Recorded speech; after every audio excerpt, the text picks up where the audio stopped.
할렐루야. 네, 서로 인사하실까요? 잘 오셨습니다. 제 이름으로 축복합니다. 오늘 본문에서 사도 요한이 본 환상은 흰 구름이 있고 구름 위에 사람의 아들과 같은 이가 앉았는데 그 머리에 금면류관이 있고 또 그 손에는 예리한 낫을 가졌더라. 이런 환상을 보았습니다. 사람의 아들과 같은 이는 우리 예수님 인자, 우리 주님이시죠. 일단 이렇게 우리 예수님이 나오시면 우리는 먼저 반갑죠. 이 두려움의 심판이 진행되고 있는데 예수님이 나오면 우리의 목자시니까 일단 감사하고 반갑고 평안하고 또 안도감이 주어지죠. 왜요? 우리를 위해서 목숨을 바치신 우리를 보호하시는 주님이시니까. 그러나 동시에 오늘 예수님은 심판주로 나오시기 때문에 또한 경건한 두려움을 또 가져야죠. 아무리 우리를 사랑하시고 우리를 구원하시고 우리를 위해 피 흘려 죽으신 우리를 평생에 보호하시고 목숨으로 사랑하신 주님이시지만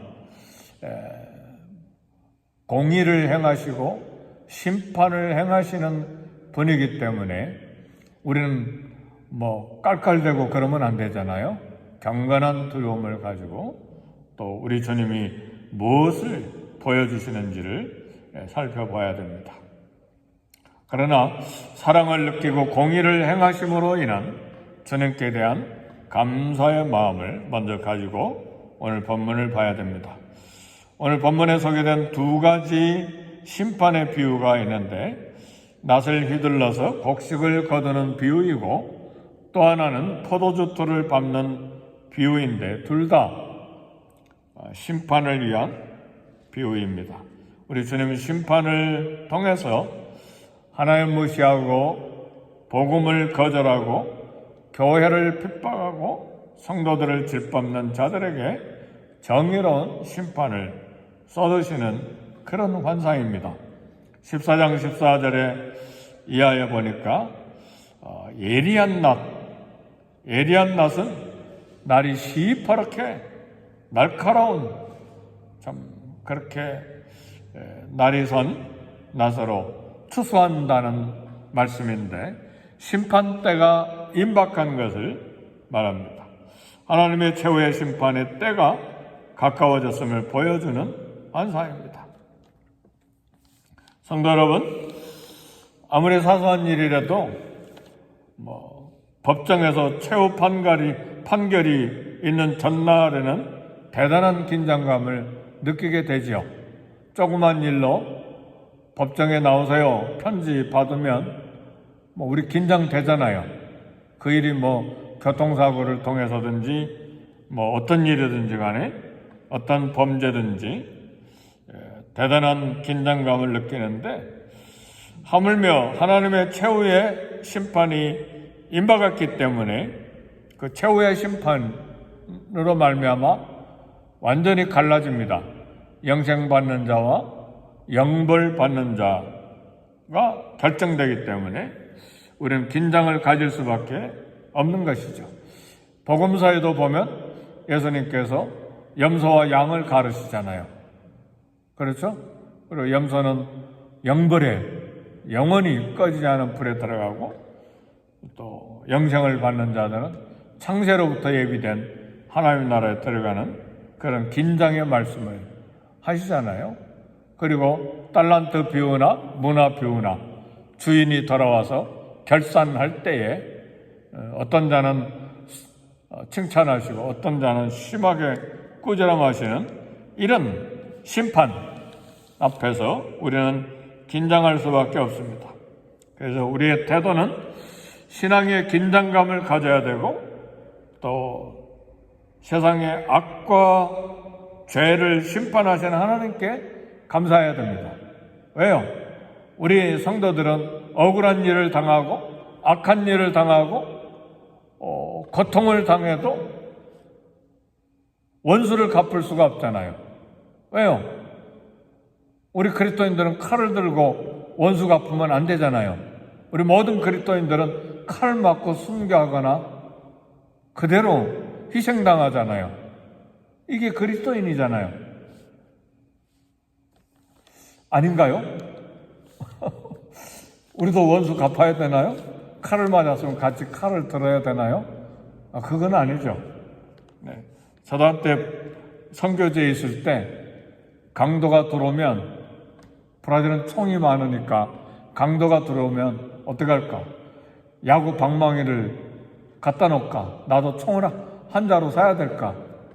그래서 결국은 결론이 야구 방망이도 준비하지 않고 총도 안 사는 거였어요. 왜요? 선교사가 강도 들어왔다고 같이 총을 쏘아버리면 선교는 끝장나버리잖아요. 그죠? 우리는 그럴 수가 없다.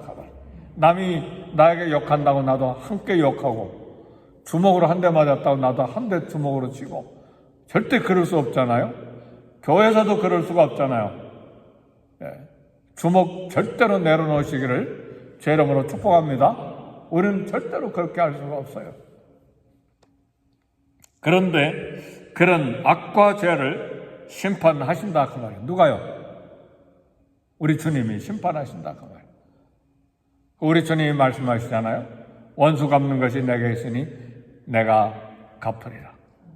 우리가 해야 될 일은 원수에 대해서 저주하는 것이 아니고 원수를 사랑하는 거예요. 그러니 이 원수를 사랑하려고 하니 얼마나 답답하고 힘듭니까? 이게 크리스찬의 삶이죠. 그런데 우리 주님이 그걸 정확하게 그런 악과 죄를 심판해 주신다 그 말이에요. 심판의 날은 우리는 두려움도 갖지만 감사하고 찬양하는 때예요. 하나님의 공의가 드러나니까 우리의 억울함이 다 갚아지는 그런 날이니까요. 오늘 또 다른 환상은 14장 18절에 보니까 예리한 낫으로 한 처사가 낫을 휘둘러 땅에 포도주를 거두는 그런 환상입니다. 포도송이는 하나님을 대적하며 온갖 죄악을 저지르고 하나님 말씀을 거역하고 박해한 자들입니다. 하나님의 심판의 때가 찼기 때문에 이제 하나님께서 포도송이를 예리한 낫으로 거둔다는 말은 심판하신다는 상징적인 계시입니다. 죄가 차면 하나님은 심판을 집행하십니다. 죄가 차면 이 세상은 그 악을 저지른 대로 그대로 하나님 두시리라 절대로 그러지 않습니다. 하나님이 보시기에 죄가 관영했다. 그러면 심판을 시작하시는 거예요. 범죄한 천사가 자기 주의를 지키지 아니하고 이탈했을 때 하나님께서 천사를 심판했습니다. 그게 사단이죠. 세상에 죄악이 관영했을 때 홍수로 심판했습니다. 소돔과 고모라 성에 죄악이 가득했을 때 심판했습니다. 그러니까 전 세계를 심판하시기도 하시고 영적인 세계도 심판하시고 어떤 도시도 심판하시고 나라도 심판하세요. 나라, 한 국가도 심판하신다. 바벨론 심판하시고 애굽 심판하시고 그러잖아요. 바사, 페르시아 제국도 심판하시고 로마도 거의 1000년, 1500년 이상 됐지만 하나님 심판하셔서 로마는 없어져 버렸잖아요. 그래서 각 나라가 흩어져 버렸지. 이 세상에 어떤 나라도 그대로 두시지 않으세요. 반드시 심판하세요. 우리 개인도 역시 마찬가지예요. 우주적인 심판하는 그런 마지막 종말의 심판도 있지만 개인도 하나님 오래 참으시다가 개인도 심판하신다 그 말. 그런데 오늘 14장 20절에 보니까 성 밖에서 그 포도주 틀이 밟히니 틀에서 피가 나서 말굽까지 닿았고 1600 스타디온에 퍼졌다 그랬어. 심판이 얼마나 컸는지 피가 흘러가지고 말굴레까지 닿았다는 말은, 말굴레는 말 입 옆에 있나요? 말 목에 있나요? 그러니까 피가 흘러서 우리 사람 키만큼, 아니면 우리 사람 목만큼 피가 흐른 거예요. 그리고 1600 스타디온은 거의 300km가 넘어요. 그러니까 목에 찰 정도로 피가 300km 이상 나간 거니까 어마어마한 피가 막 몸서리치는 무시무시한, 심판이 너무 커서 막 거대한, 흘린 피로 거대한 호수가 될 정도로 흐르는 피가 됐다는 말이에요. 수천만 수억의 인구가 심판받는, 수십억의 인구가 심판받는 그런 모습들이죠. 우리가 상상하기도 끔찍한 영벌의 최후의 심판을 보여주죠. 비참한 모습이죠. 이때 우리의 자세는 어때야 되는가?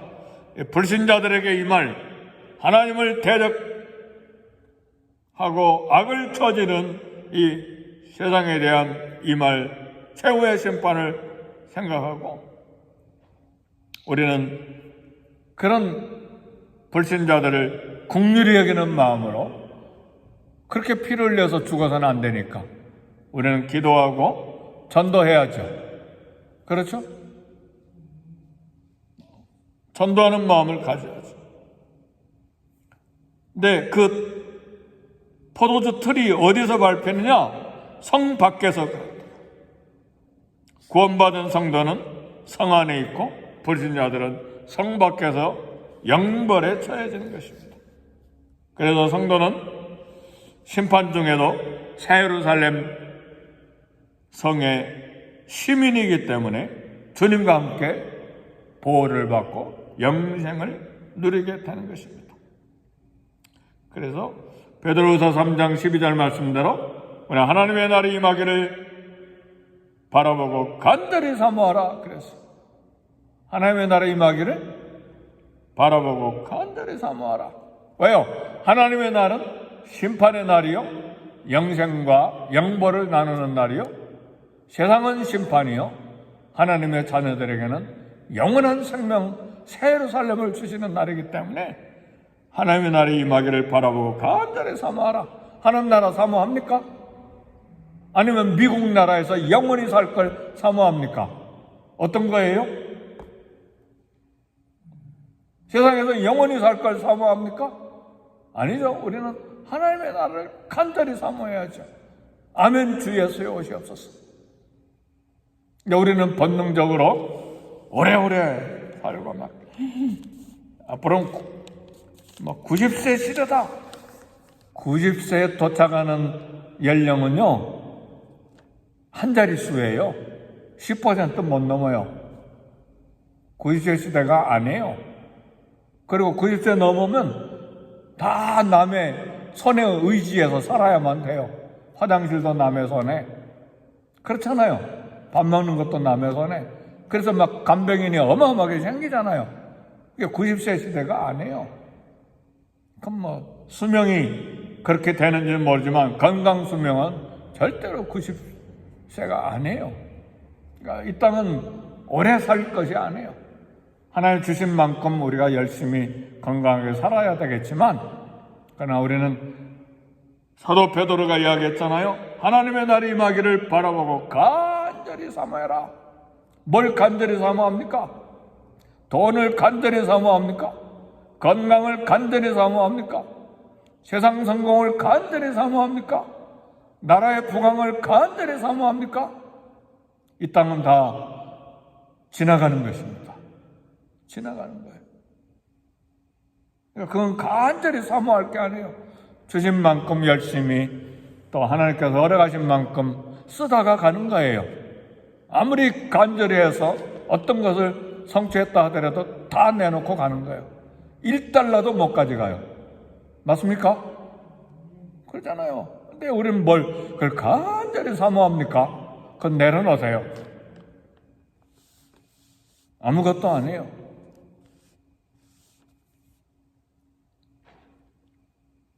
그날에 하늘이 불에 타서 풀어지고 체질이 뜨거운 불에 녹아지려니와 그랬어요. 다 불에 탄다고 그랬어요. 체질이 불에 녹아진다고 그랬어요. 다 얼마나 뜨거우면 다 녹아버리겠습니까? 다 불타고 그런다 그 말에. 경건한 두려움과 감사로 이 땅을 살아야 됩니다. 새 예루살렘 성 안에는 오직 어린 양의 생명책에 기록된 자들만 들어가게 됩니다. 그러나 성 밖에 있는 자들은 들어가지 못하죠.